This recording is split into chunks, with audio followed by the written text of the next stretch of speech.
Programang ito ay rated SPG. Striktong patnubay at gabay ng magulang ang kailangan. Maaaring may masiselang tema, lengguwahe, karahasan, sexual, horror o droga na hindi angkop sa mga kachikas, and welcome sa aking munting channel. Dumalaw nga ang demunyitang si Lani dito nga sa kanyang alaga na ito nga bruhang si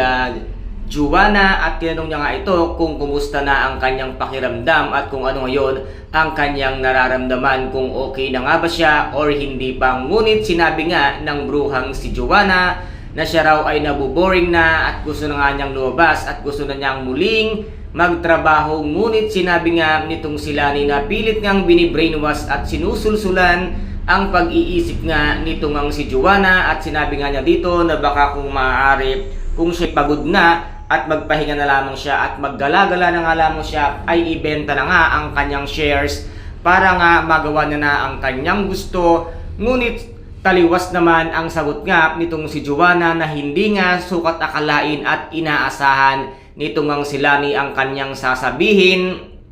na ito nga ay hindi niya ibibenta at wala sa kanyang isipan na ibenta ito dahil nga daw nag-i-enjoy na siya sa pagtatrabaho dito, at dito nga ay hindi makapaniwala itong ang si Lani sa isinagot nitong ang si Joanna, at dito naman ay nag-agree nga itong si Sonia sa sinabi nga ng kanyang anak na si Joanna na wala nga daw silang planong ibenta ang kanilang shares dahil ito nga ang mana sa kanilang pamilya, at ito ay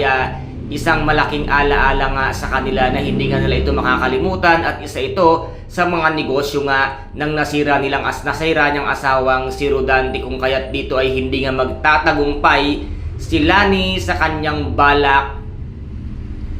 na ipabenta na nga ang shares ng De La Costa Food Corporation dahil nagbago na ang isipan nitong ang si Joanna. Kaya guys, ito po ang ating pakaabangan sa mga susunod na episode dito nga sa Shining Inheritance. Kung nagustuhan po ninyo ang aking videos for today, paki-subscribe na lamang po ng aking channel, paki-like and share para maging update kayo sa lahat ng gagawin kong videos. Maraming salamat po. Ingat, God bless, and bye-bye!